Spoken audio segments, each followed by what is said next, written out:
Good afternoon, Professor Dr. Yogendra Kumar Srivastava, Dean, Law, Public Policy and Humanities, Jagran Lake University, Bhopal, Professor Anand Shankar Singh, Principal, Ishwar PG College, University of Allahabad, Mr. Gaurav Gulati, Founder and Managing Director, Dwight Pinal Group, a unit of Arjun Das Gulati Memorial Society.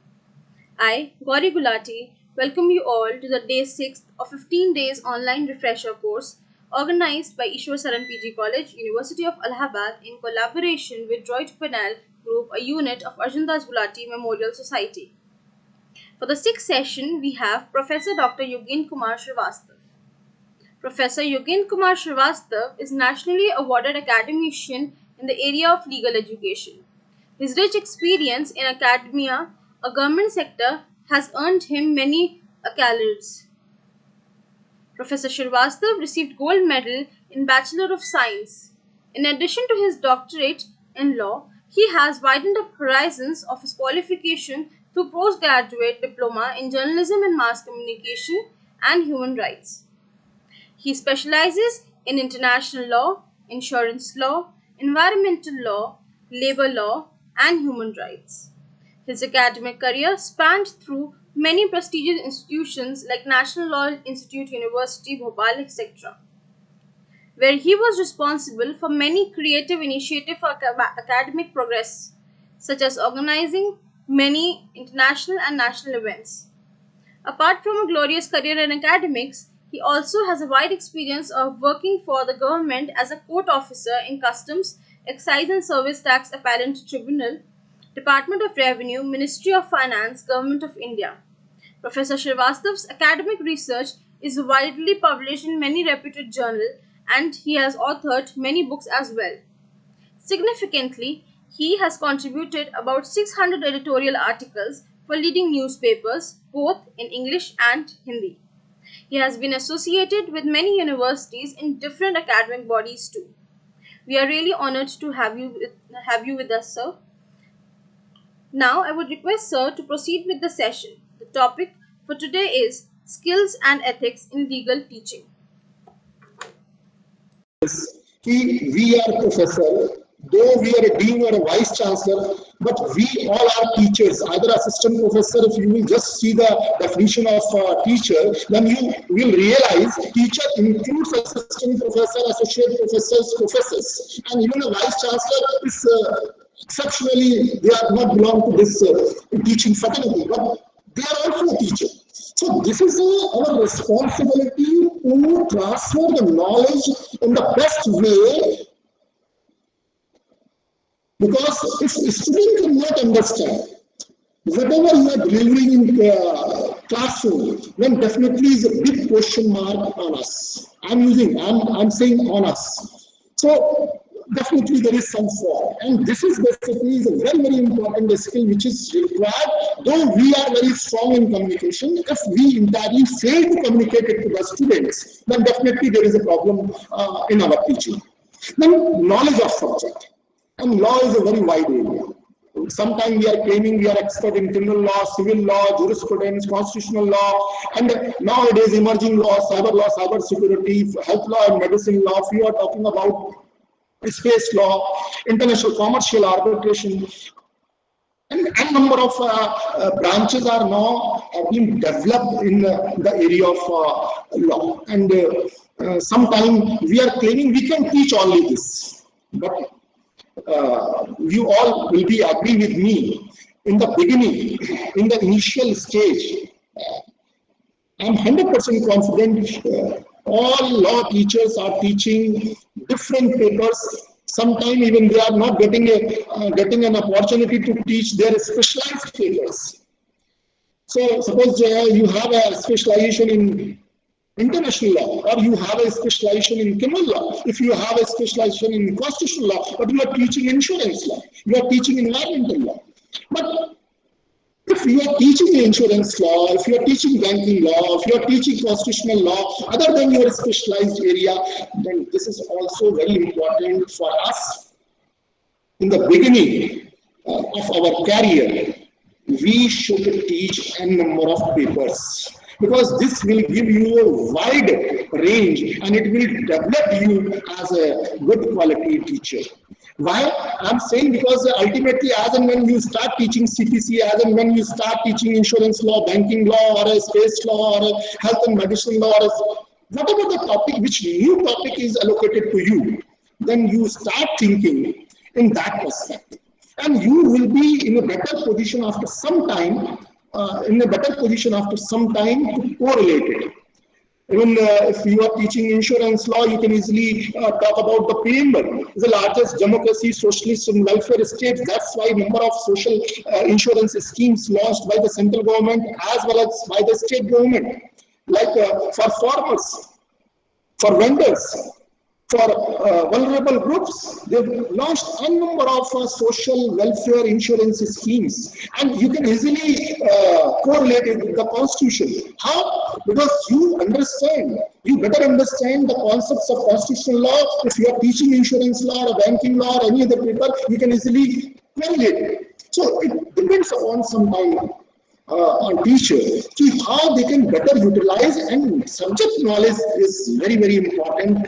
If you are compromising with the subject knowledge, then definitely it will affect the classroom teaching. It is directly linked with the teaching skills, either you are a teacher or belongs to this profession or otherwise. And then in legal profession, application of law, we start thinking as lawyers, as judges. And that's why I'm always sharing this thought with my fellow colleagues, as well as different deans of various law universities, law colleges. Please introduce psychology and law. What exactly is the psychology of judges? If you will see in a similar matters, one bench is delivering something different, one bench is delivering something different, and I want to give you an example, latest example in which 15 high courts, they categorically, vertically divided in two parts. It is a matter of paying off tuition fees of our children, because we all have children in our home. So some of the high courts, they are insisting they are with the government. Some of the high courts, they categorically deny. It is simultaneously is a matter of a right of teachers, those they are teaching in the private educational institutions, how they will survive, how their families will survive. And ultimately, when this matter reached up to the Honorable Supreme Court, they categorically denied what they told, what they observed in the judgment. They requested to the parents and different parents associations, which they were the part of this important judgment, important case. Please, you approach to the concerned state government. Please, you approach to the concerned schools. Talk to management. If they are willing, then they definitely do justice with your children. Why they will do injustice with your children? That's why, if you will see in the entire country, the tuition fee matter is under debate. Even sometimes, due to the political reason, it is under debate. But I'm talking about purely, I'm a technical person, I'm a legal person, I am not interested at least to go into that political debate. But I'm just pointing out, it's sometimes the psychology of judges, when they are sitting on dais, they are deciding on the basis of that approach.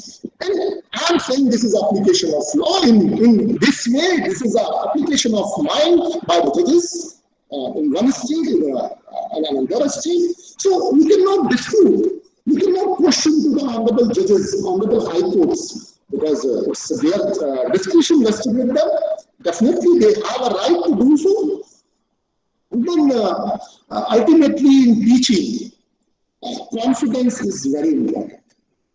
Why this word is there, why this skill is required for any teacher.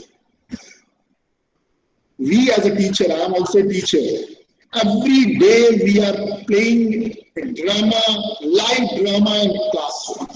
And the students are audience. Every day students in each and every class, they are judging you. They are judging you, and there is no chance of retake. There is no chance of retake. There is no possibility of retake. Why it is so? Because we all are with our level best, we are trying our level best in each and every class to deliver 100%. But my dear friends, it is not possible to deliver every day 100%. Not possible for anyone. If any teacher is saying this, he is delivering every day 100% in the classroom. This is my personal opinion. Even I am not capable, even sometime due to some personal reasons, sometime due to professional reasons, sometime due to health reasons, we are not able to deliver our 100%. This is a hardcore reality. We all should accept it. And particularly when we are talking about this, so if we are ready to accept it, then definitely we will improve every day our classroom teaching. As and when you will left the class, then you will realize my class was good or not. You are the best person to judge your class and give marks out of 100 means sometimes you're giving 70% it was okay.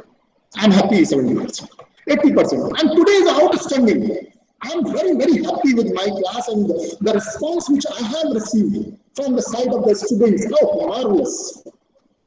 Amazing. Why? Because you did a hard work on that topic. And your confidence in class will reflect in this. Your confidence definitely will reflect in the classroom. So confidence is a very, very important skill for teachers. Then nowadays it's a big debate, innovation in class. And sometimes people are asking how it is possible in legal education. Is it possible? Always it is possible. And I will show you how it is possible. Innovation in class. For example, when I was teaching RTI, I given the assignment to all teachers, all my PG students, to file a RTI application to any department. Either it's Nagar Nigam, either it's any other department, women and child development, wherever. Please, you just find out a important area, department, and submit and obtain the documents and submit against this assignment. Though I am not compelled, this is not told by anyone to do this in your class. No, not at all. It is not directed by any authority. At that point of time, I was associate professor. No one has directed me. But I decided on my own. I will give the assignment in this RTI. Let all students should file RTI and obtain the document and submit as an assignment and do something later on. And I was in touch with the students and they shared this information with the, I can say in this meeting, with the media for publication. Even one student approached to the High Court and filed a PIL. So in this way, you can innovate something in your classroom, in your topic. But suppose it's a criminal law. You are teaching criminal law and you take the help of any advocate, district prosecution officer or ADPO and create a crime scene, involve police officials. And this is my personal experience. They all are ready to interact with the students. They all are ready to interact with the students. And another innovation, when we are teaching examination and cross-examination, and this is a responsibility as a teacher, as a school of law, either a faculty of law, you please conduct a workshop or a seminar, workshop related to cross-examination. Cross-examination is an art. Even leading advocates are not aware about this art.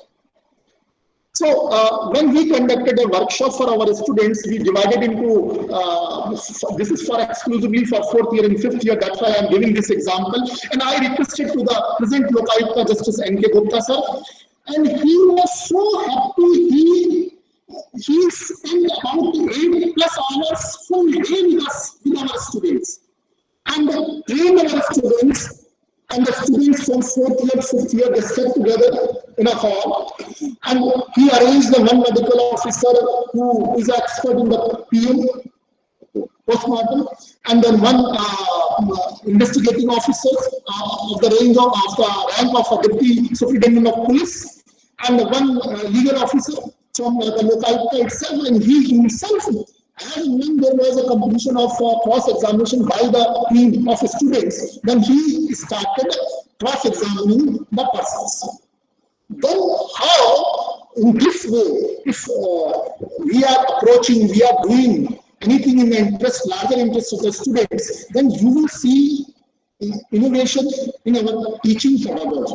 Teaching, either it's a legal education or otherwise, I am using it. So it's a very important thing how to innovate, and it is sometimes the responsibility of the teacher. Please, you start thinking out of the box.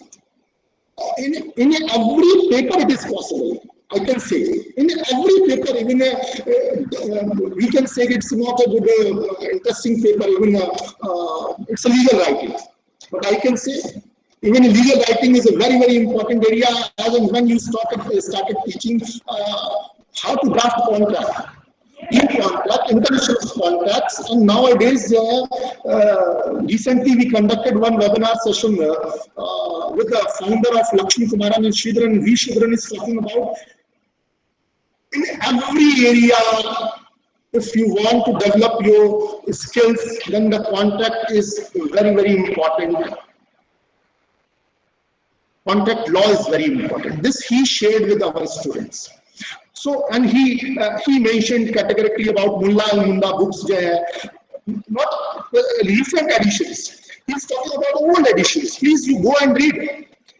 Why? Because this is very important. Even as in a sports law, how you can explain. It is a contract which is playing an important role. It's an energy law. Yes, there is a contract between the state government and the third party. It's playing a very important role. So if you don't have that much understanding about the contract law, even in emerging laws, he easily interconnected the traditional laws and the emerging laws.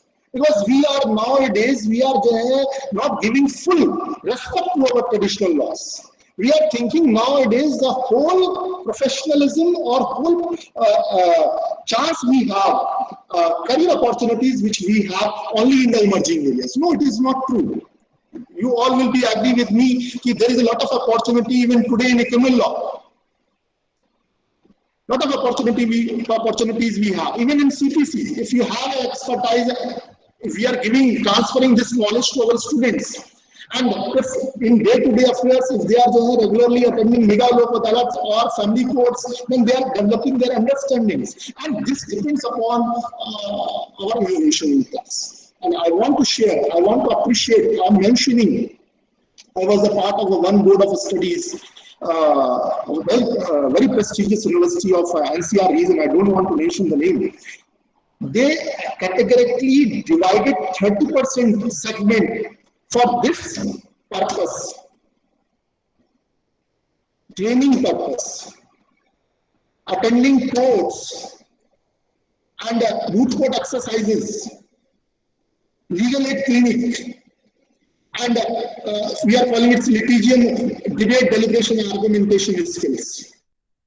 And this is the responsibility in each paper, in each segment, it is categorically divided 70 into 30. And this 30 is exclusively the responsibility of the concerned teacher to do it or to execute it with the help of authorities. Sometime if you want to bring any good lawyer, definitely university will help you, college will help you, no doubt about the same, there is no doubt. Then patience, enthusiasm is important in teaching, but it is not everything in teaching. Why I am saying that every day, if we as a teacher, suppose today morning I have a class, oh my God, oh today I have a class. If this type of feeling starts coming in our mind, then definitely something we are lacking as a teacher. Oh, good. I have a class. I have 2 classes today, and I am well read and well prepared. If this type of a thought, if this type of expression or actions in your behavior, it's outstanding. You are an excellent teacher. Excellent teacher. If today morning, if you are just sharing your thoughts with everyone, oh, I have 2 classes, I will definitely share something interesting with our students. You are talking like this with your fellow colleagues. It's good. It's very charming. It's very positive thing and very positive attitude which you have. It's really appreciated. We will appreciate as a teacher, we as a authorities of the university. Then critical thinking. In legal education, because case law method sometimes we are using in our classroom teaching. If we are teaching constitutional law and we are teaching Keshwanand Bharti case, if we are teaching anti-defection law, we are teaching SR Bombay. But if we don't have a critical thinking, if we don't critically analyzing the important judgments, why I am saying this? In the present political scenario, in the present political situation, because recently in Madhya Pradesh there is a power change, and the matter reached up to Supreme Court. Though it was categorically very clear. That's why governor was always saying, floor test is required. Floor test is required, but the political party, they don't want to go for that.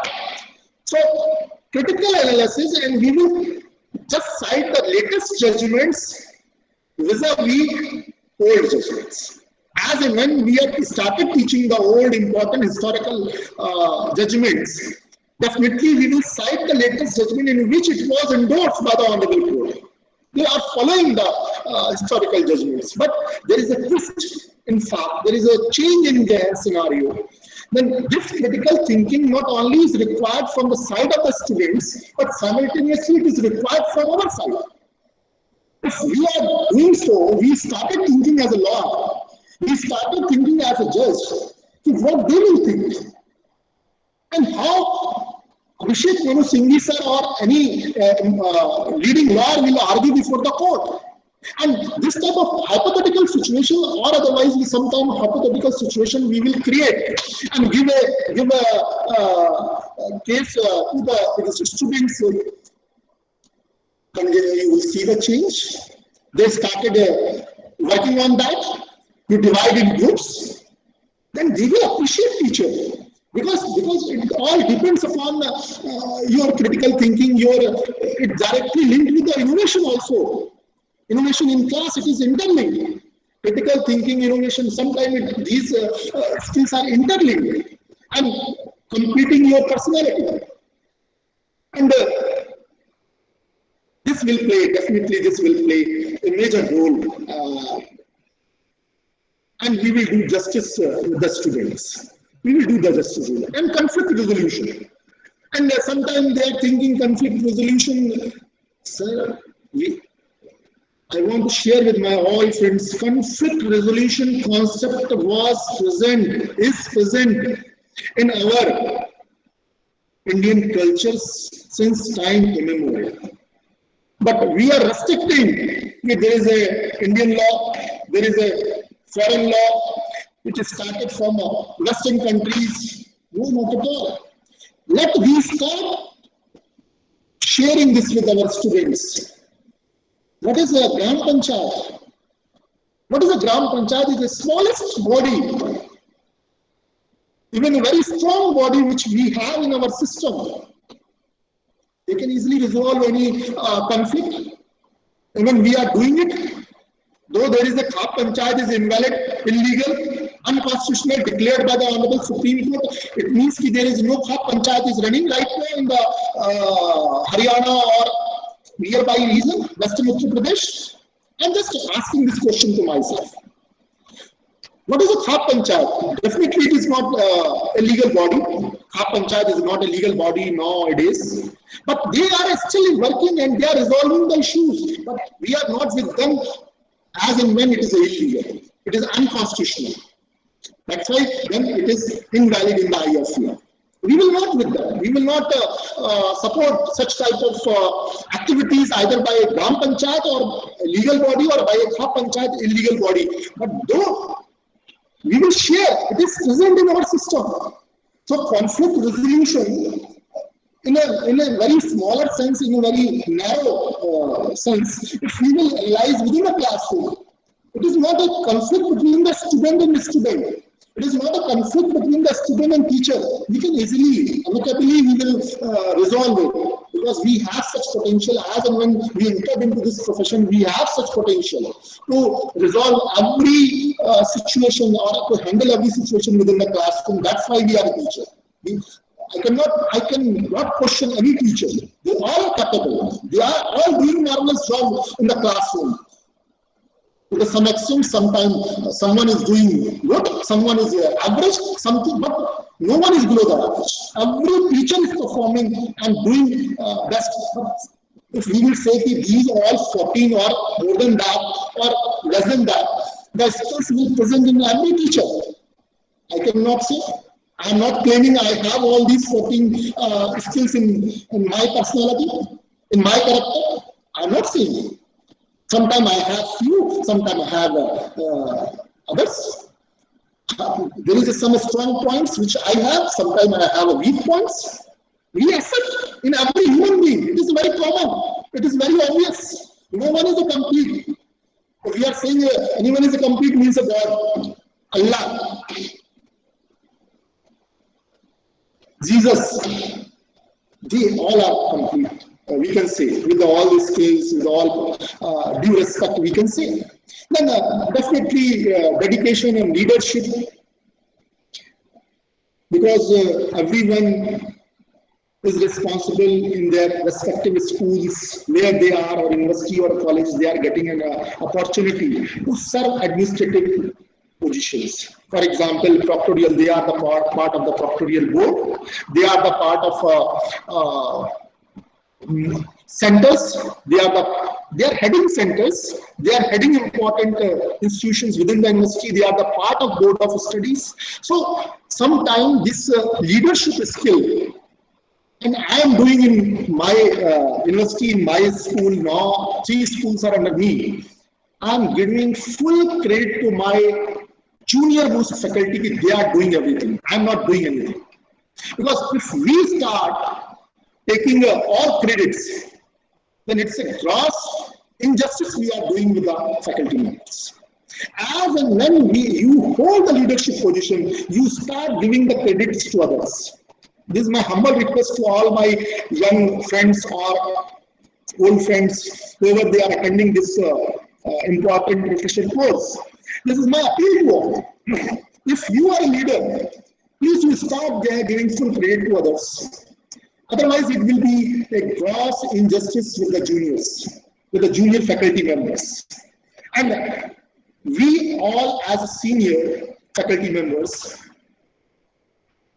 such an important task, such an important responsibility on our shoulders to groom them.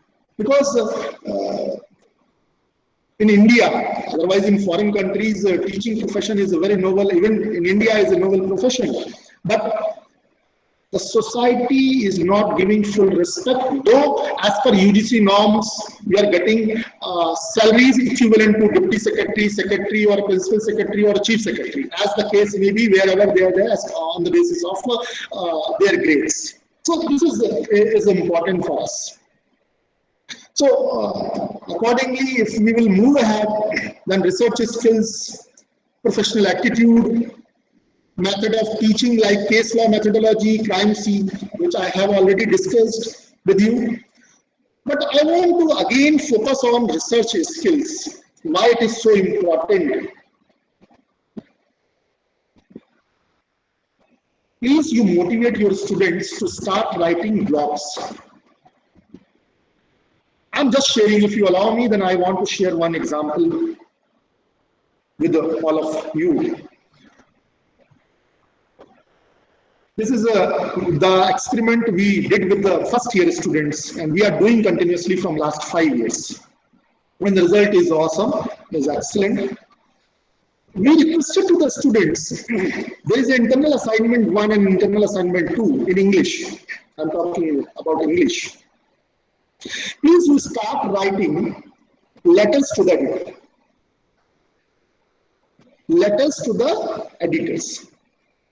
And different English newspapers. Suppose if mode of communication is Hindi, then it's all right, even they can write in Hindi. If a mode of communication in regional language, it is no problem. Even in regional language, they can start writing letters to the editor. Whatever the thought which is coming in their mind, they start speaking first. How it will come out? Sometimes they are very shy in the classroom. Even they are not interacting with the faculty, though they want. But they are good. They have good writing skills. And we as a teachers promote. And against one assignment, if you are writing 3 letters to the editor, it is of 10 marks, definitely you will get 10 marks. No doubt about this. If you are coming with the cutting of newspaper article, we will post it on notice board. Lexmanor. Lexmanor is a portal where student driven portal. Let you go and just open it and post it. It is fully driven by students. Why? It is so important because they are writing something. As I suppose it's any Dalit incident is happened in our Madhya Pradesh recently. It was in news. Sexual harassment of children, girls below the age of 14 years or minor girls. It is now again in Madhya Pradesh, it is in news. They start writing, they start talking about this. If they will not do so, who will do so? Who will write? Because we as a teacher will not write letters to the editor. It's not a good thing for us. So in this way, we develop, nurture strength. We will give a strength to their abilities and their writing skills. This is also a technique through which we can motivate, we can interact, we can develop skills in our students. Anywhere in the entire country, we have a number of problems. Even a water problem, drinking water problem, sewage problem, this problem, road problem. Everywhere we have a problem. Nearby college, even there is a problem. Nearby university, there is a problem. Everywhere, if we can motivate our students to do so, then definitely it will enhance the quality of that school, that college, that university, and definitely it will reflect after some time. The people start talking about this school students are doing a marvelous job. So if they will start saying then definitely credit goes to teachers. Who motivated them? It's the teachers. Who they motivated them? Though your names will not be reflected, your student's name will come, but you feel proud. You start feeling proud. Oh, my student's name is published today's newspaper. My college name is there. He is my student. And then you will share also on your Facebook page or through different social media handles. So it will be a very good thing. Then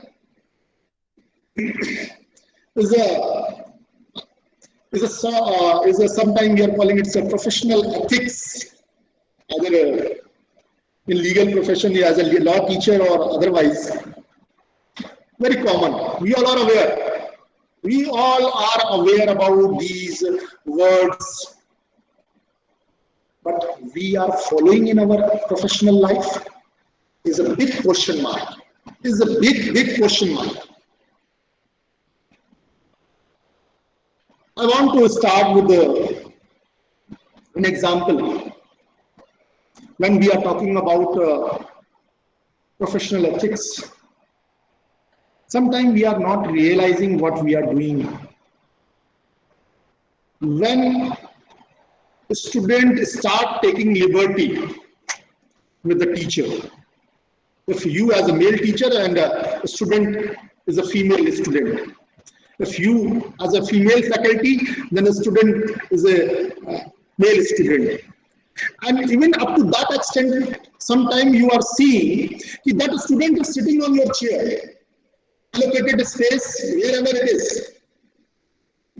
If you start looking this, seeing this, then how you will interpret it? And what will be the response of other faculty members and what will be the response of other students? If a student is started, either a male or a female, as the case may be, started sitting on your chairs, this type of liberty we can give in our profession, or I will say in any other profession. In any other profession, are we ready for this? Or our society is ready for this, or our university is ready for this, or our college is ready for this, or a law school is ready for this? No, not at all. Because in Indian society, still we want to see a distance between the students. This is not a XYZ university where sometimes we are giving examples of a few universities where I don't want to mention the name, but you all are aware. You all are learned colleagues. So you all are aware of this. So honesty, integrity, transparency, accountability, confidentiality, objectivity, respectfulness, obedience to the law, creative, discipline, optimism, respect, trust, and impartial. I want to give a few examples. It will cover in a holistic way all these professional levels. If I am preparing one question paper, I submit it to the examination department. One day before examination, I received a call from the few students, and we shared 5 important questions, or 7 important questions, or 10 important questions, whatever.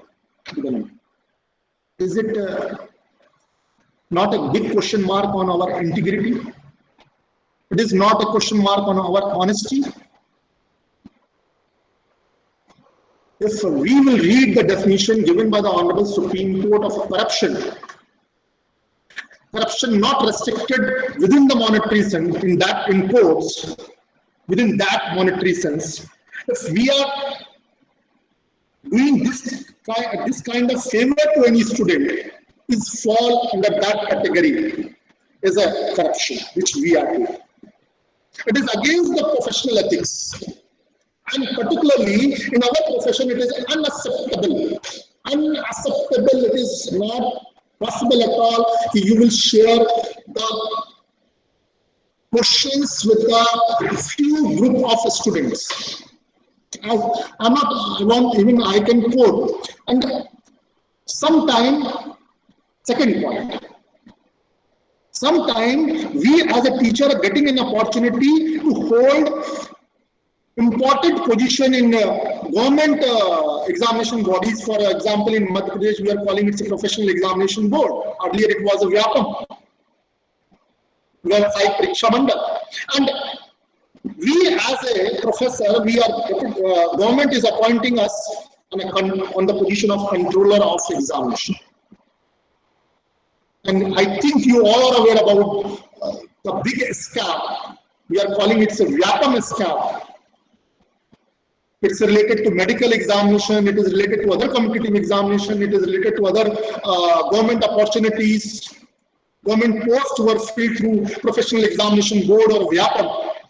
Sometimes we are seeing the professors are an integral part of that group, which they are doing all these kind of activities.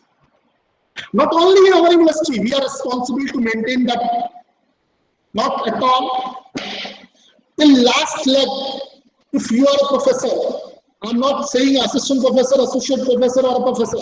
Till last leg, till last time, you are a professor. The moment you entered into this profession, till last leg, till last minute of your life, you are a professor. And we, as a professor, are responsible to maintain that ethics, moral values, ethos, which the society accepted to see Even they are following or not following, it is immaterial. Sometimes people are saying, hey, it's very much common in society and we are the part of the society. I am not agree with this. We are different from the society. That's why we are a professor. That's why we entered into this profession, though we are not getting good amount of money. Yes, we are not getting sometimes good amount of money in a private educational institution or universities, wherever we are, but we are with full commitment, with full dedication, with the hard work, we are doing justice with our teaching profession. And if we started saying, because it is happening, it is going on in our society, that's why I'm like that. What's the problem in that? Why you are questioning me? See, look, then I am started saying, look, Mr. X, if you are not able to follow these professional ethics in my school, I am saying, please, you leave this job, tender your resignation immediately, and join some other profession where you can sit with your fellow colleague. And whatever you want to do, you do. But in university setup, it is not possible, and society is expecting a lot from our side. We are not politicians. You are, I don't want to mention any name. So why we are questioning to the politician? Why we are questioning to the other persons? So that's why they have a right to question us. That's why society is expecting to, we should follow. We should follow, because in Indian ethos, Indian culture, we are giving a full respect to the teachers from our heart and soul. Even the teachers, who they are teaching to my ward, who they are teaching to my children, even they have, always I am requesting to my children, give a proper respect. Because my mother was teacher, my brother is a teacher, professor, and I'm also a professor. And by choice, we entered into this profession. And you, some of the, from this group also doing the same thing. They left the important state government and central government's job, and they entered into the university professorship or college professorship, wherever they are right now. I have no doubt about this.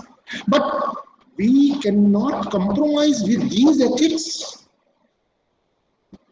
We cannot allow anyone within us to do this type of nonsense.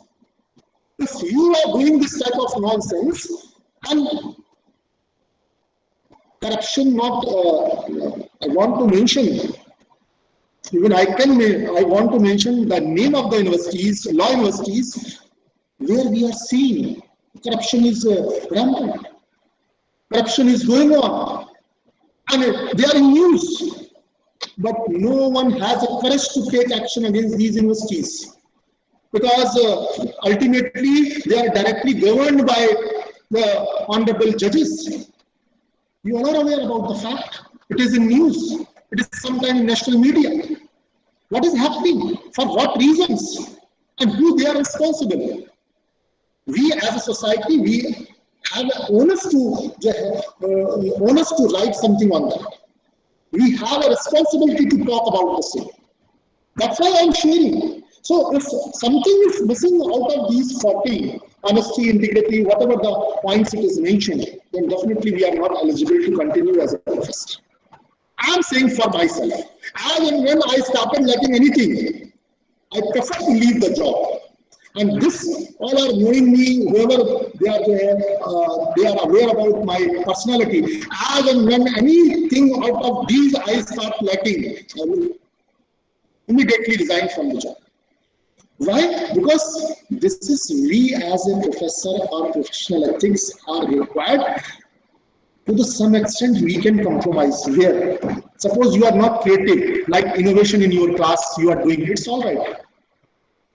If you are little harsh and there is not a good relationship you have with your authorities, then when we are talking about respectfulness, okay, it's all right. If you are not having good cordial relations with your authorities, no problem. It's absolutely all right. You have not good relationship with your vice chancellor or deans. It's okay. But when it's a question of objectivity, accountability, confidentiality, transparency, integrity, honesty, discipline, impartiality, impartialness, then please don't compromise with these important ethics. So I'm requesting to the whoever who is moderating the session, please remind me if I am taking more time. Then please I will wind up because watch is not visible. No, sir. It's okay, sir. You can continue, sir. So then, these are the professional competencies. Please mind it. The skills, ethics, and professional competency. And basically, one source I have mentioned, wherever it is in bold letters, it is purely is a work of author, and wherever it is not in bold letters, it's I added in that. We are working very closely right now with on an important project. It's an Erasmus Plus European Commission project in which 5 European universities are the part of that, and University of Deusto from Spain is a coordinating university. Then you will ask this question, sir, why you are sharing this, you are working, why, how we are related to that. It's important. It is in the interest of all of us. Even 10 Indian universities are also the part of that project. From Central India, from Madhya Pradesh, Chhattisgarh, we are aligned. JNU is also a part of that. Savitribai Phule, NRF ranking university, top 3, is also a part of Pune, is also a part of that important project. What we are lacking in our whole legal structure? Students are a very important stakeholder. First of all, I'm talking about the students, then faculty. Students are very important stakeholders. In European countries, it's a 27 plus, I think 27, 28 European countries. So Britain is not a part of European Union. Then what you will see, they are focusing more on competencies. And their curriculum is directly linked with that. What competencies we want to see in our law graduates. What type of competencies?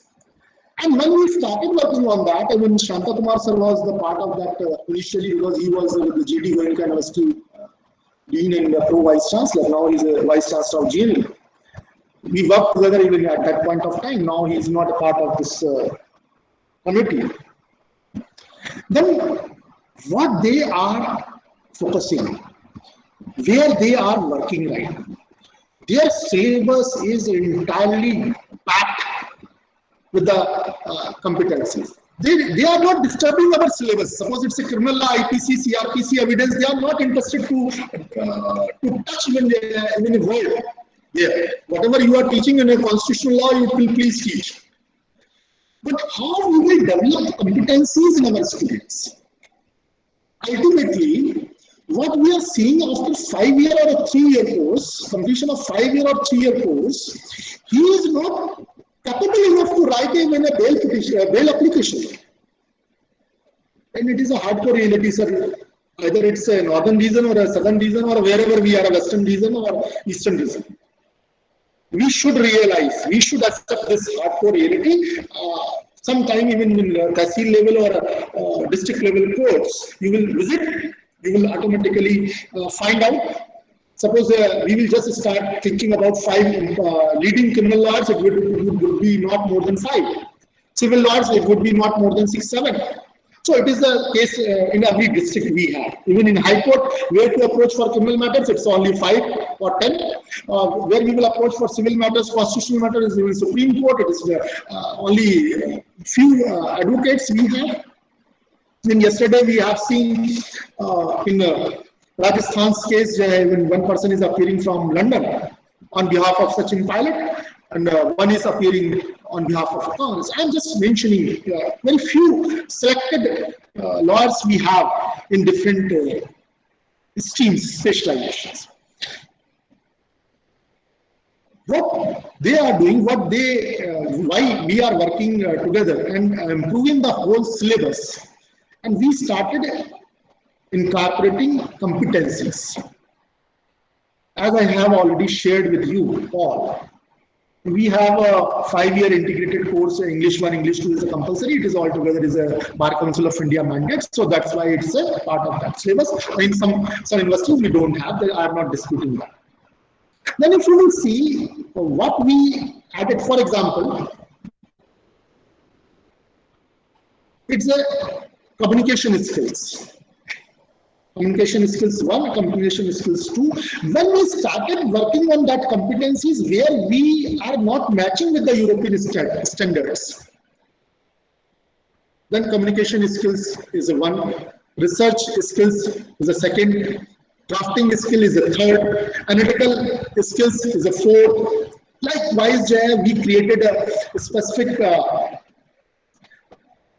domains, and in that domain we incorporated 30 competencies, and that ultimately divided into meta profiles, and few meta profiles on which we are working. I'm not discussing more than that. So the competencies are important. That's why we have launched Skill India movement. Why it is so? What is the requirement of Skill India movement? Ultimately, we have a number of ITIs. But my question mark is, even though we need Skill India movement, try to understand my point. I'm linking it with the legal education. Second is, we have more than 1,600 legal educational institutions which they are offering 5-year and 3-year courses. This is second. Third is, how many students, I'm talking about students first, how many students are interested to attend 3-year classes regularly? I'm just mentioning question mark, I'm not adding anything else. That's why there is a lack of quality which we are seeing in the legal educational institutions. That's why we are seeing, we are not producing good quality final products. I'm using the word products because ultimately, what's the utility of these products if they are not able to do anything? They are not able to do anything. So that's why these are the teachers' professional competencies I want to mention here, and all are important. Because when we were working on these curriculum and content development, when either with any university, central university, I'm as a member of a board of studies. So if you will start looking this, every year you are modifying, you are going through once with your curriculum. This is again my question. No, not at all. Sometime if you will see, few institutions, including universities, because the colleges are having a dependency on universities. I'm not talking about autonomous colleges. They have full dependency on universities, but they are not regularly conducting. That's why still, even their course curriculum, Companies Act 1956 is reflected instead of 2013. This is a hardcore reality. I can show you when it's apparent on record in some cases. So we are doing justice with the students. If we as a teacher, at least we should write a letter to the vice chancellor or to the dean. Please, you amend. This is the need of the hour. Now, ultimately, after 7 years, if we are teaching 1956 Act, then how we will accept anything from the students? This is happening. And every year we need to change our curriculum. And as and when you are getting an opportunity to teach your paper, even though there is no possibility at university level they are going to change, then what you will do? You will do innovation, what we have discussed earlier in your class. This is our liability. This is our responsibility. I am using the word liability. Why? Because students are expecting this from our side. And as and when you started creativity and innovation in your class, then you will see the strength in your class will be 100% or above 90%. Because every student, even in this IT era, wants to learn something new from our side. Something new. And how you will do it, it's our responsibility. It's purely the, as and when you entered into a class, no one can question you, your teaching pedagogy or methodology or the content which you are teaching or giving shape in the interest of the students. It's your domain. 1 hour, it's my domain. Suppose it's 2 hours, it's my domain how to discuss this with my students. I can say if I will not be able to communicate to you properly, this would be my failure. Okay, I will accept. I will improve in the next lecture.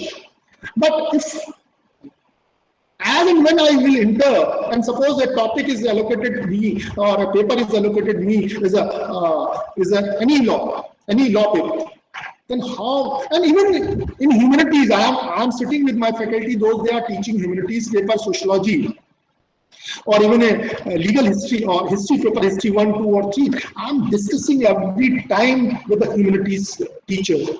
And there is a group of humanities teacher how to teach humanities paper in law. It is also an art because it is not a plain simple sociology or a history or a political science which we are teaching in the humanities department. No, not at all. It's a sociology of law, how that is affecting our legal domain, legal framework, the voices which are coming from the society, and ultimately we are compelled to convert into law. Definitely, these things are important. As and when you started teaching specifically humanities papers, then you should start thinking as a law student, what they want. Because you are not teaching, I am categorically told this to my faculty members, you are not teaching to the humanities students. Mind it, you are teaching to the law students, and accordingly, you just improve, you just incorporate these examples which give a better clarity to our students or your students, wherever you are. And when we are talking about this, is second important thing is lifelong learning competency. It's not only important for a student, it is also important for us. As and when we started in initial discussion, I just shared that we need not to add anything new in my knowledge. Then it means I'm finished. I'm finished. Even I can learn anything from students. Even students are free to give me suggestions. Sir, you please do this thing in your school. We are interested in that. This is our responsibility, not only on academic front. If it is extracurricular activities, we are here.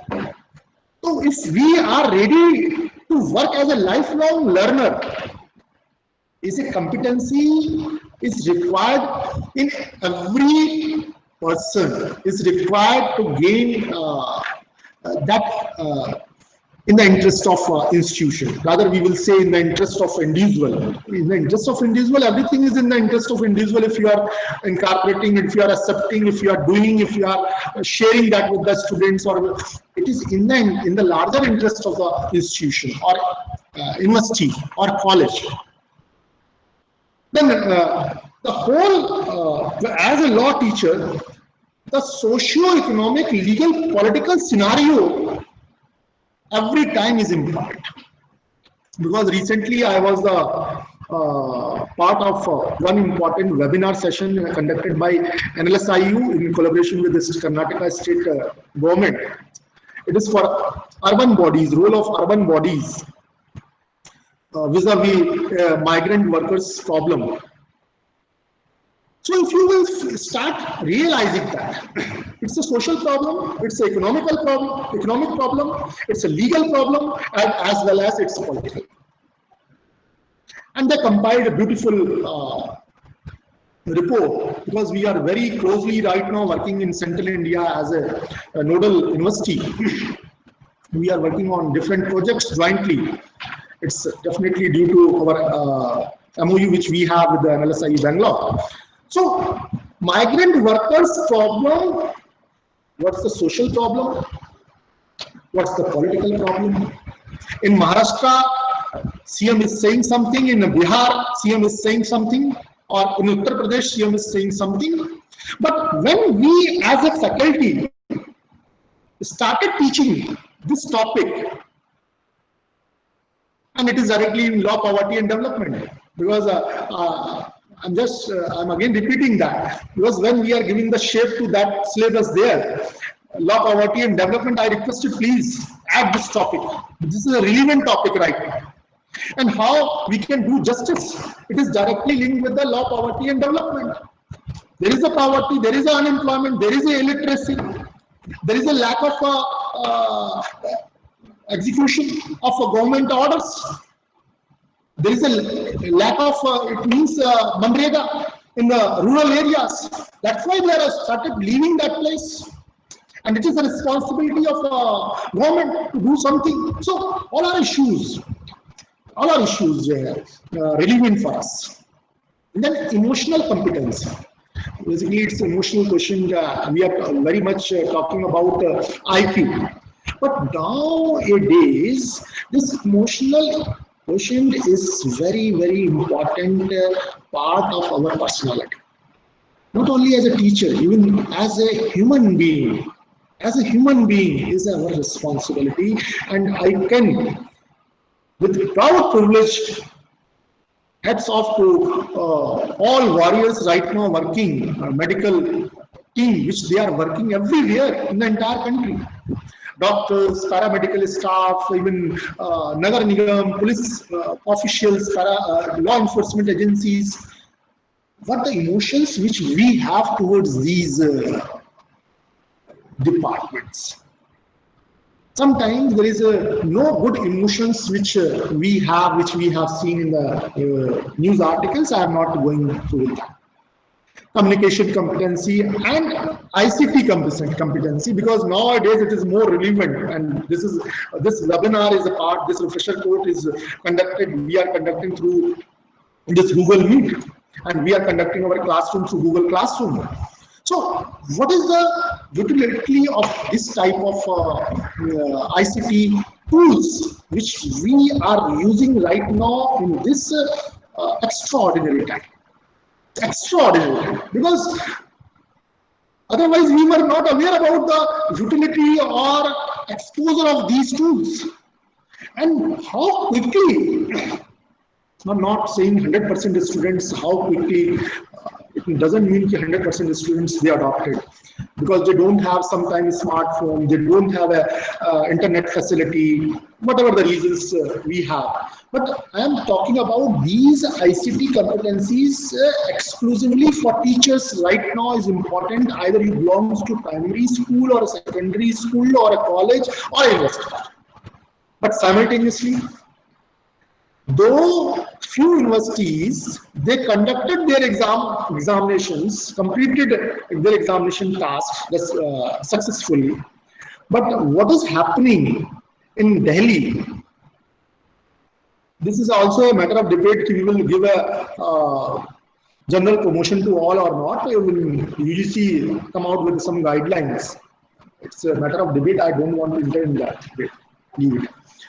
Then environmental competency, field competency, and when we are talking about field competency, then legal aid clinic activities, lok adalat participation is very important.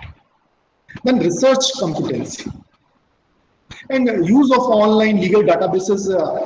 If we are not aware how to use Manupatra, if we are not aware about how to use LexisNexis, if we are not aware how to use SSC online, if we are not aware of how to use AIR Infotech, if we are not aware how to use LegitQuest, LawFinder, whatever the legal tools or a legal database online which we have in our institutions, but some institutions doesn't have. This is also a hardcore reality. Some institutions, they are not ready to invest on this. I'm using the word invest. As and when you are investing on this, the students are started using this. Will start using these important online legal databases. They will strengthen their research skills. And then this research competency not only enhance your research capabilities, this will be useful as and when you started writing your research papers, as well as when student will start writing any research paper, he will approach you.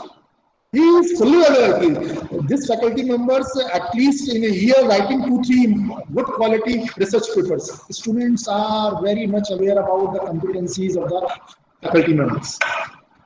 They are knowing more than us.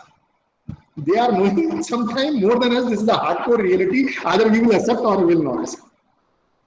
So this is basically again is a very important area where we can develop, we can start writing, because our PBS performance based appraisal system launched by UGC, people are criticizing this, people are not against this, but ultimately it is in your interest.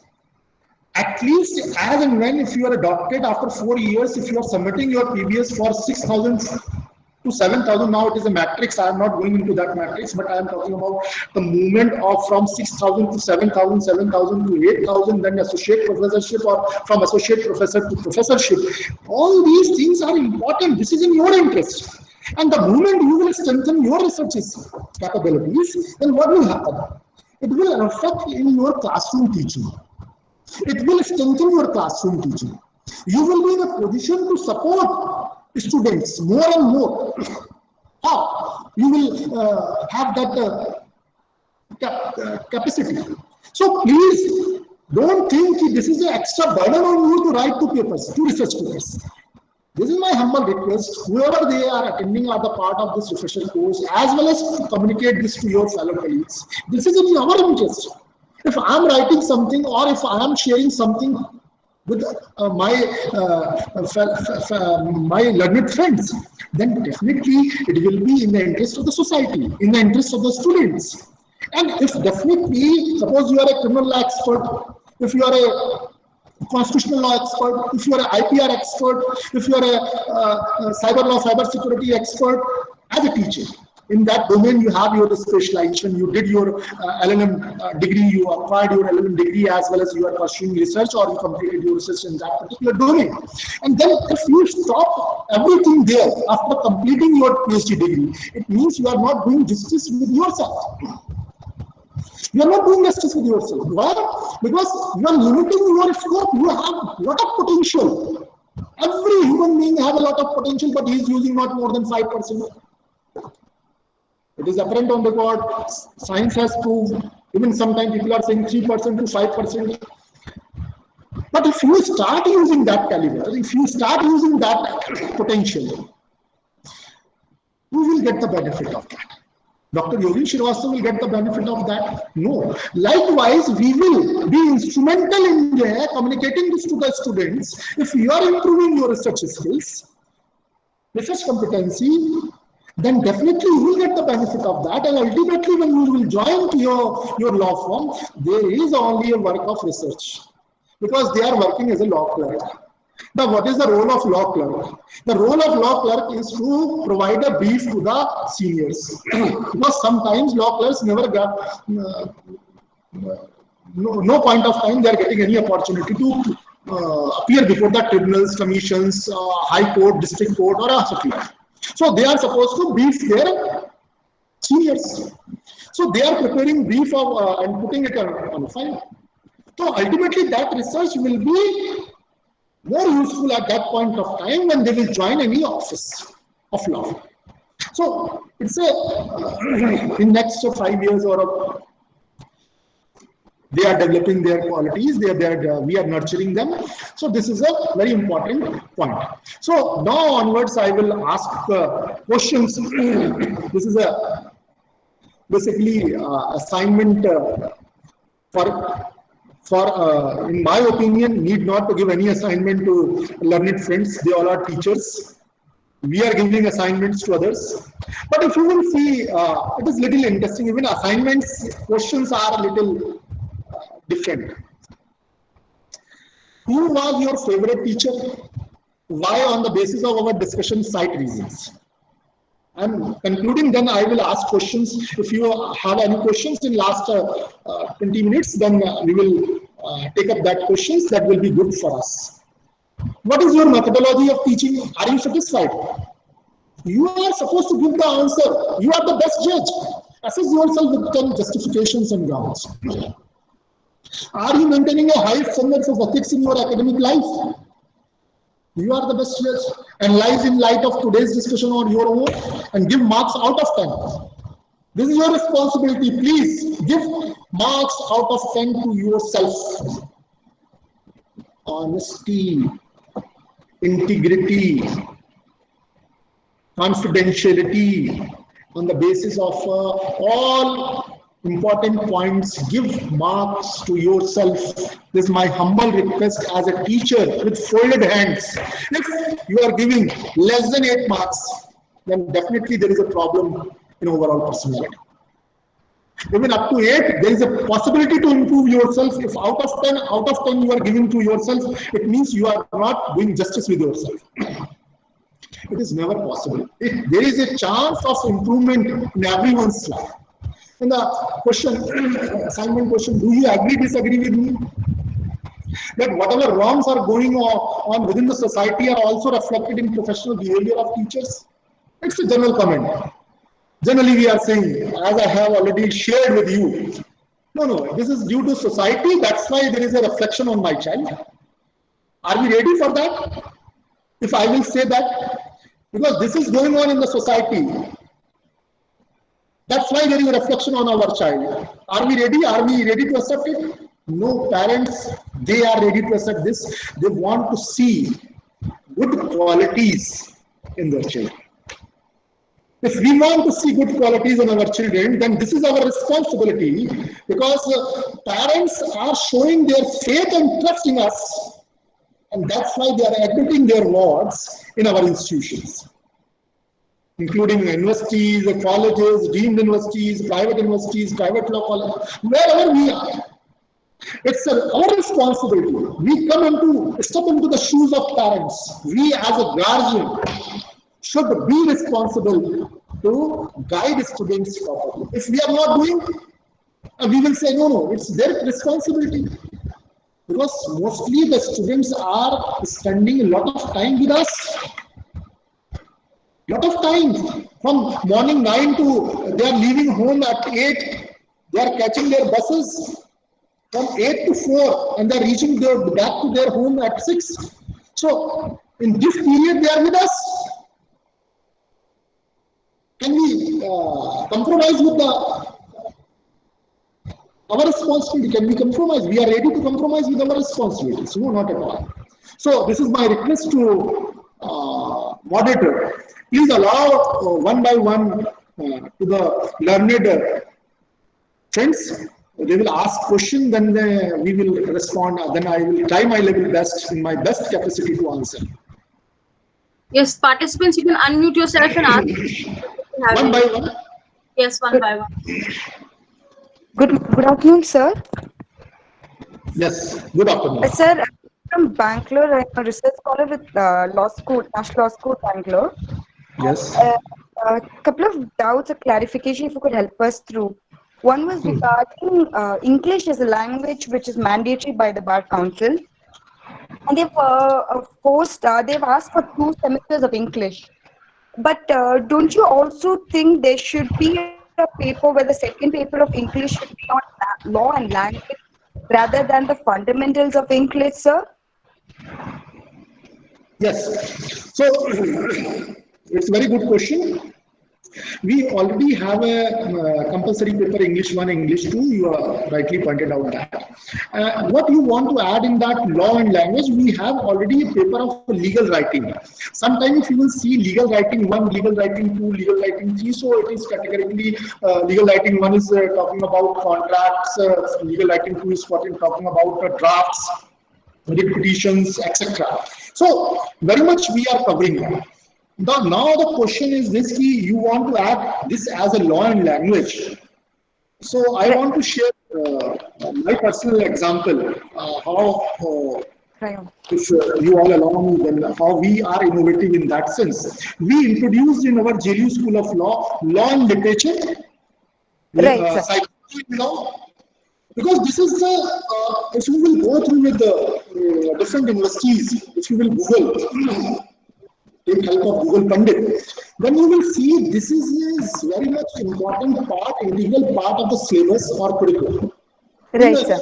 In foreign universities. So law and literature, instead of that law and language, because as and when you are using this language, is very much covered in English 1, English 2, and communication skill 1 or communication skill 2. If schools are or universities are or private universities, they are ready to amend their curriculum accordingly. So this skill competency they can add through communication skills.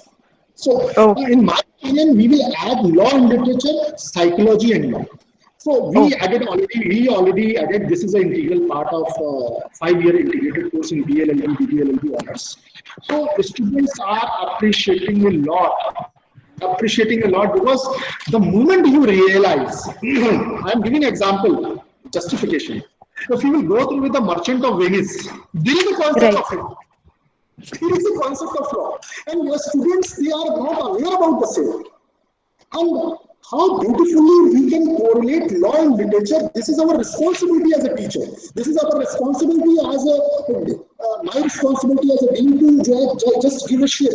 And if you will go to the very important international law school syllabus, not copy 100%. If you are copying 100%, you just shape it, amend it, and incorporate it in your syllabus as per your need. As per the standards of Bar Council of India, and Bar Council of India is not denying you.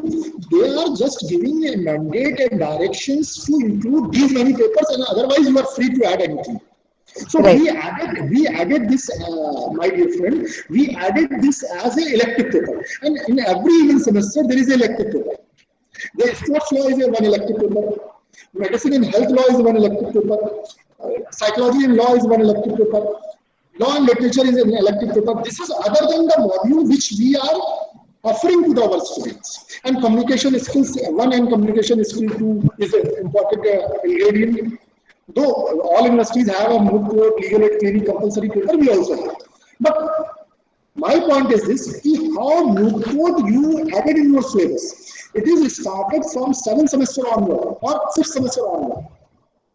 Am I correct or not? Right, sir. Yes.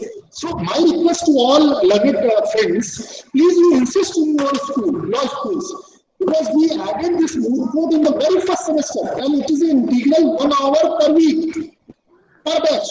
Legal aid clinic per hour per week we are reflecting it in our timetable. And what the word we have used in between is litigium, is a Latin word. Litigium means debate, deliberation, and argumentation society. Every week the students are coming and sitting together and they are sharing. Suppose it's a political drama is going on in Rajasthan, but we are more interested in the conversation before the honorable bench.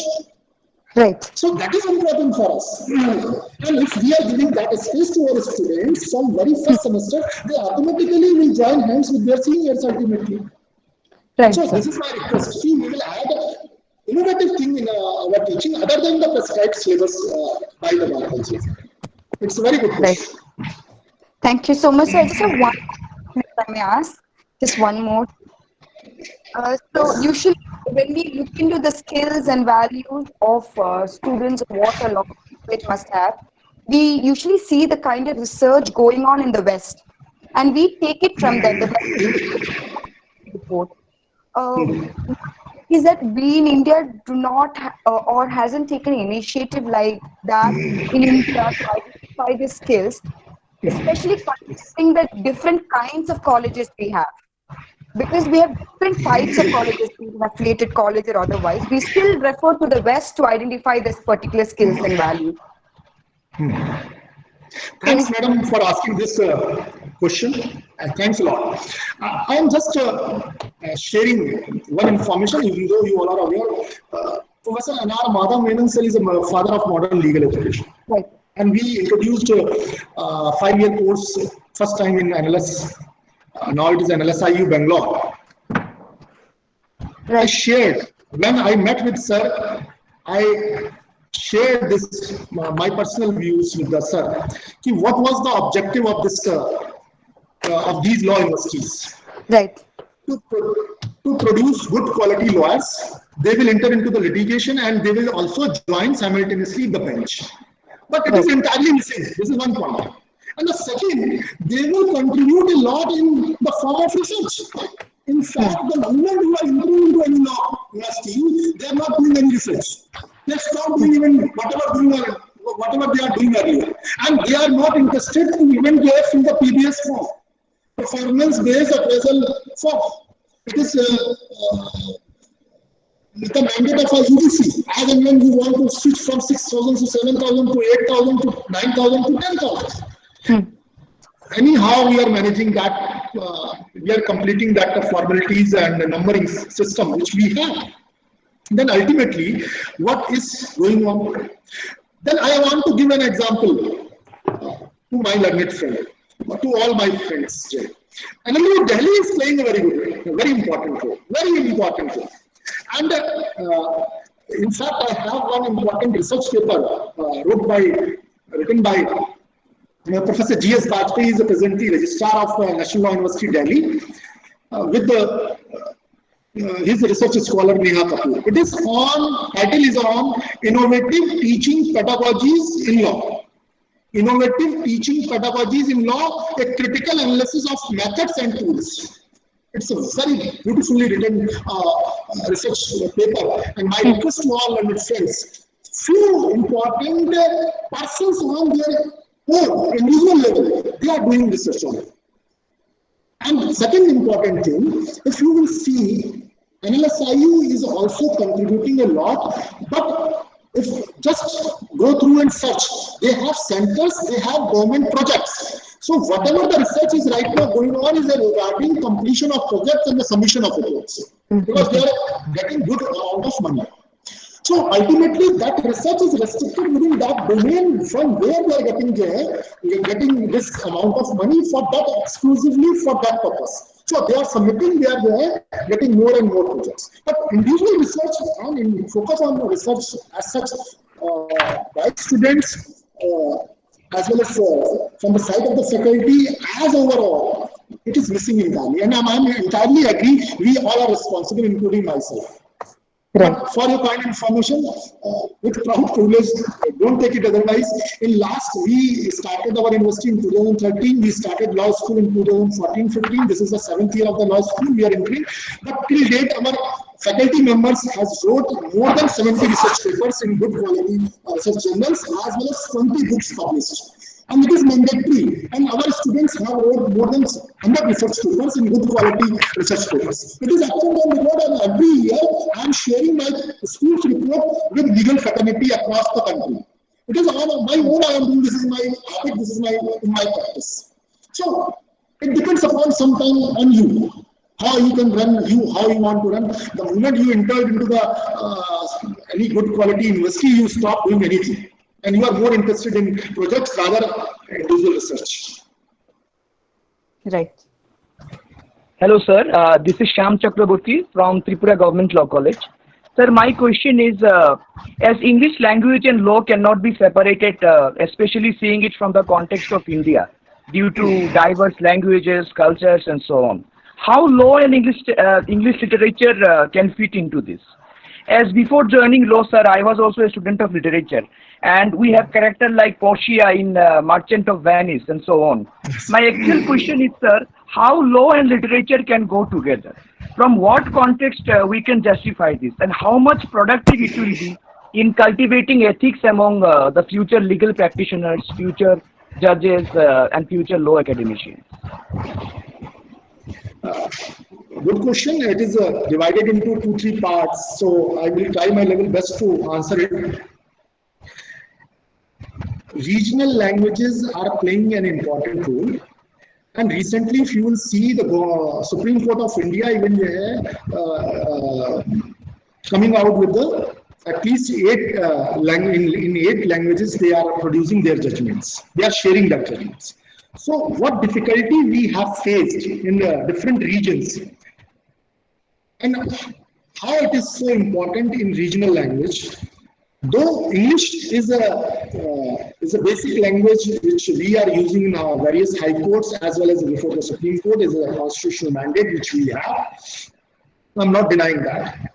So there is a role of regional languages. We cannot deny that. Even Hindi we are using in Uttar Pradesh, Bihar in the at the level of Tehsil and at the level of district court, and ultimately when we are approaching to the High Court, when transcripts we are providing to the honorable judges. So we cannot deny that English is important, but this English is basically creating an elite class in our country.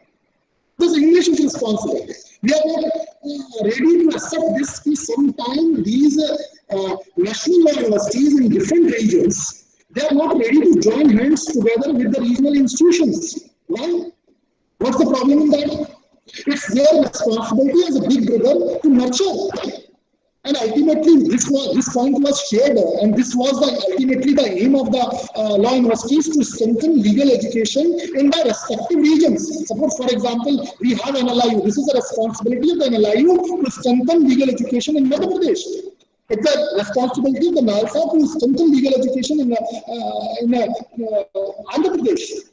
It's a responsibility of different other law universities in different regions. But are they doing the same? They are even hesitant to join hands with others. Very difficult and different situation. We have signed a MOU with the NLIU Bhopal. We have a MOU with NLIU Bhopal. We have a MOU with NLS. But if you will see, it is not very easy. So approach is not very easy. So English, that's why we are sometimes using in the regional colleges, regional languages. We are teaching in regional languages. What is the harm in that? We are here to teach students, or we are here to not to teach students. Though English is a very important language. But what we are expecting at district level, they will work in regional language. The work is going on in regional language. If you will, everything will teach in English in your college, then how they will appear before the district court, how they will understand the things in district court. There are the problems. We cannot move 100%, and simultaneously we will accept the importance of English. I'm not denying it's both merits and demerits of this. Then coming to that next point, law and literature. My dear friend, it's very important area. We started taking off that in our teaching methodology, pedagogy, or we will introduce law and literature, then the student will realize, start thinking in that perspective. Even that point of time, there were no law, but this type of a crime scenes we can create, this type of things we can produce before the students, and correlate with the contemporary situation with the latest examples before the students. And students can easily, quickly they will adopt it, and they will appreciate it. And it is something innovative, something new for them. And it doesn't mean what type of drama we have produced in those days. It is the reflection of the society which was prevailing at that point of society, point of time in the society. So it is nothing. We are ready to accept that. And it is at that point of time, suppose there is no law. But it reflects the crime was there. Discrimination was there. Partiality was there, biasness was there. So why the Western approach? Sometimes we are ready to adopt. We are ready to adopt English, but sometimes good quality Western approach, which they are using in the legal education, why we are not ready to adopt? So it is as per our need. I'm not saying as it is you will copy and paste. No, not at all. I'm always of the opinion that as per our need we will change it. And then the third question is related to ethics. I don't want to mention names, but when we started talking about corruption, so people are saying this, oh, it's very wrong. It's in our blood. Corruption is in our blood. People are talking like this. So it's very difficult. We are an integral part of the society. So it is our responsibility to purify ourselves. It is not the responsibility of the others, even not the responsibility of the parents to purify us. We are thankful to the parents, thankful to the Gurujans, but this is our responsibility to purify ourselves, to inculcate, to adopt. these skills and ethics, moral values and ethics. Why? If we want to continue as a teacher, this is a prime concern, prime responsibility of an individual. If we are not ready to adopt it, my submission is with my Dr. Yogen Srivastava, immediately tomorrow or right now, submit resignation and join any other institution. Join any other stream, not educational institution or educational site. So this depends upon us. So my friend, regarding ethics, regarding skills, it's my willingness. No one can compel you. No one can force you. And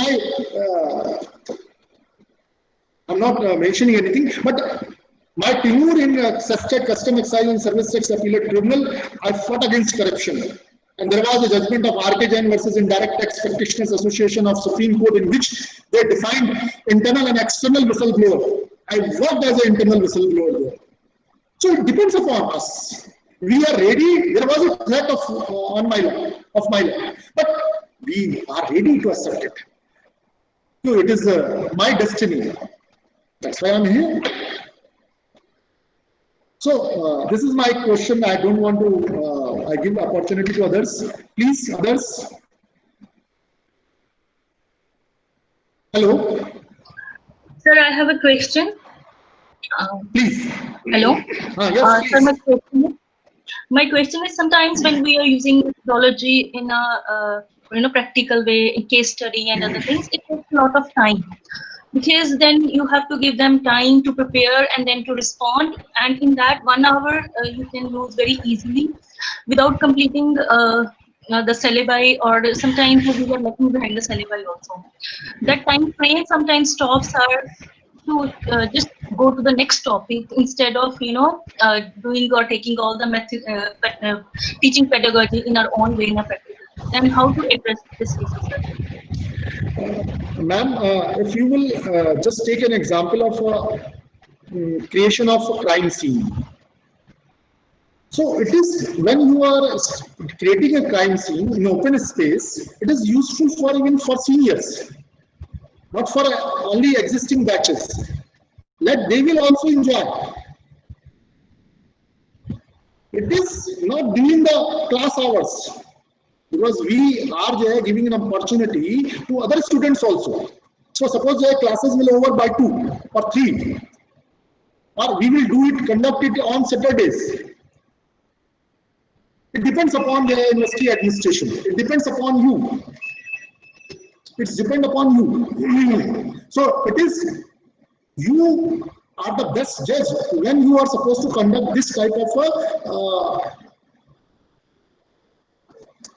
crime scene or otherwise any methodology which you want to use. First you complete your theoretical part. If in between, if there is a possibility to create that or any other thing, so you do utilize that period and then use that after 3 or after 2 you can conduct this type of, then extra efforts are required in such situations. Extra efforts are required. Thank you, sir. Good afternoon, sir. Yes, good afternoon. So my question is, what are your voice is not clear. So what are your views on the role of politics in legal education? Yes, I'm sorry, ma'am, we are not able to hear you properly. Next. The question, I'll just read it out. Next.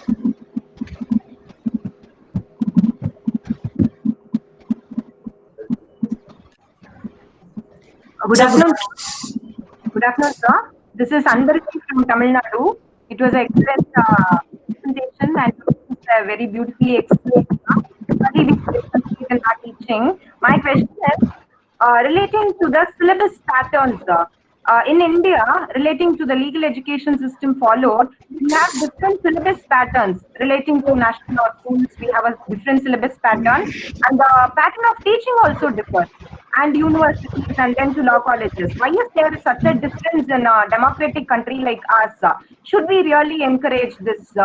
It is not right on our part to differentiate between the categories of, that is only the according group can get legal education in a higher standards. And sticking on even to the evaluation methods. exam evaluation methods, there seems to be a difference in university patterns and college patterns.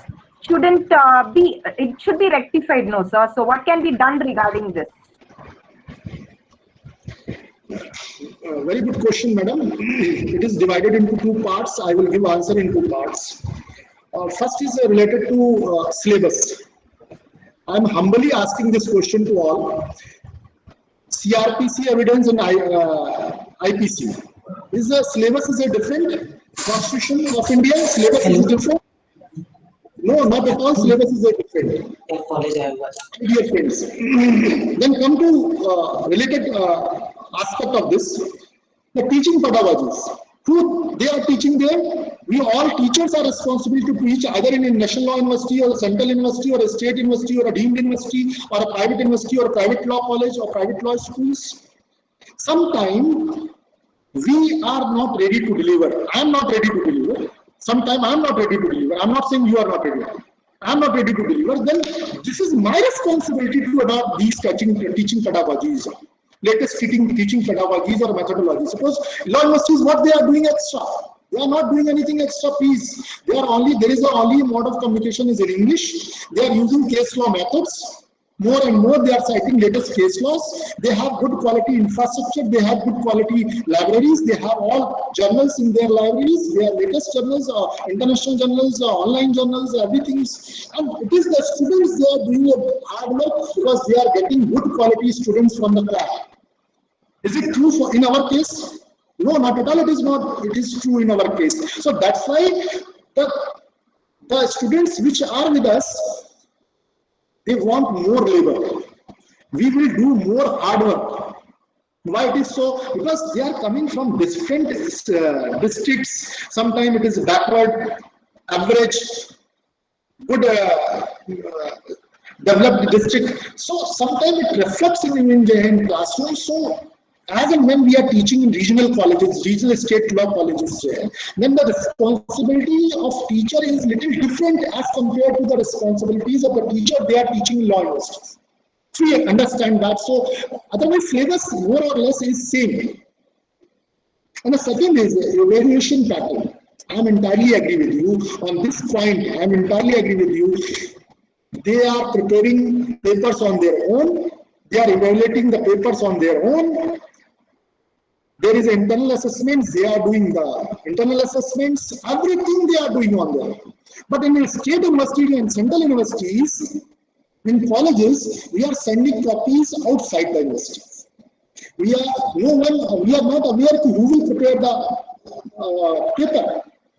So that's why their pattern, I'm entirely agree with you, the evaluation pattern is different and it is toughest one in the state universities, including the central universities as well as other universities. But it is also true in case of law universities and private law schools, they are on the same evaluation pattern they are working. There is a 60-40, is internal marks, 40 marks and 60 marks end semester examination. There is a division of 80-20 somewhere. It depends upon the examination patterns. But you are absolutely right. There is a discrimination even on this evaluation, on the basis of this evaluation pattern which we are doing. So that's why their CGPA and marks or percentage are much higher than the students which we have in state universities or colleges. Yes, sir. So there is one question from the participant. Your views on role of politics in legal education? Role of politics in legal. Yes, role of politics in legal education. Your views, sir. In fact, I don't want to comment role of politics in legal education because everywhere political players are playing very important role. I don't want to comment on that.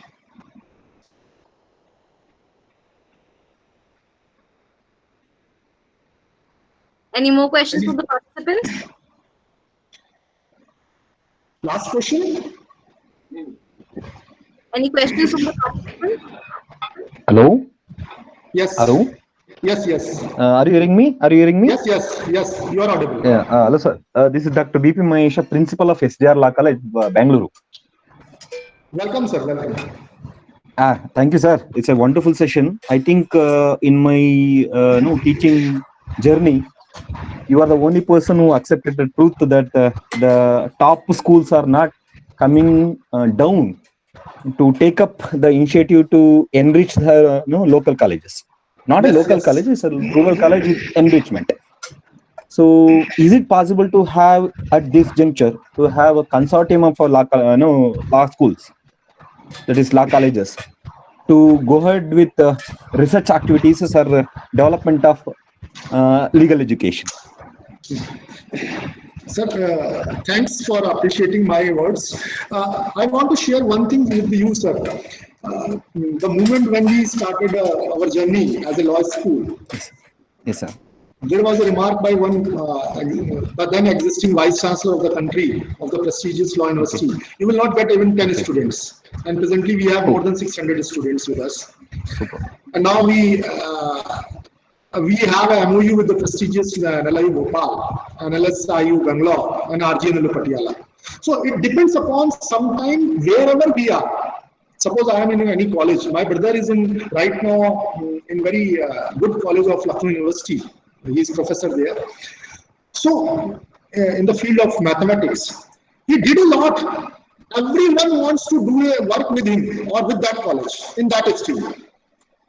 He has more than 20 publications in international journals where their publication is rare from the side of the India. So wherever we are, my request, because you as a principal, we give a shape to that institution in such a way, the people will start saying, we want to join hands with you. We are interested to join hands with you. Either it's a research or a collaborative teaching, or it's a sharing of resources. Whoever is visiting right now in NLIU is visiting a JLU School of Law. Whoever is visiting JLU School of Law is visiting NLIU. It is neck to neck we are doing, and from 28th July we are going to start our official course. It is in collaboration with NLIU. You just see the level of collaboration which we have with NLIU is now even their own certificate, even their Professor V. Jayakumar sir will sign up. So if we will create such a I'm using the word reputation, such recognition in market, definitely that college is very honest in their academic activities. We should look like that. So this is also very important parameter through which you can be weighed. You can be looked by any other institution. So if we are here parallel, then definitely we are ready to join hands together. Sometimes they are little hesitant, we will join, they will misuse our name. We are not here. If you are here, then there simultaneously we are doing also a good job. We work together in the interest of legal education to strengthen legal education in Madhya Pradesh. So now they are thinking, even suppose in one project of Ministry of Environment and Forest, NLSIU and we are working together, and NLIU is nowhere in the picture. They have not given this task to NLIU, but they are giving this task to JLU School of Law. I'm privileged, I'm honored, because before NLSIU Bangalore, we are nowhere. We are nowhere really speaking, strictly speaking. But our efforts are honest. They are aware. Suppose this project we are doing with the Professor Sairam Bhatt under CIRA. So he is fully aware. Thrice he visited to our campus. We conducted biodiversity dialogue in our campus. And he's seen a level of dialogue. He's seen a level of resource persons. We are not compromising. Even we started our latest session for old batch student in which Lakshmi Kumaran Sridharan V. Shodharan was one of the important speakers. There was a Vivek Tankha is one of the speakers. So they are realizing they are not compromising with the quality. We are not here to compromise, because our important stakeholders are students, parents, authorities, management, whoever they are. But I am not compromising with my quality. This is my nature. Personally speaking, this is my nature. I am not ready to compromise. And I categorically told to my faculty member, don't compromise. We have 10 important centers in our university, in legal law school, as well as one chair. JLU Ram Jethmalani chair we have on criminal law and criminal justice.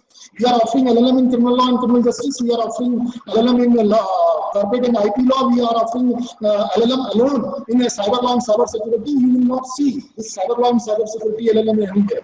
So we are providing up to that extent, and not more than 15 students we are allowing to admit in LLM. Not more than 15, 5 in each program.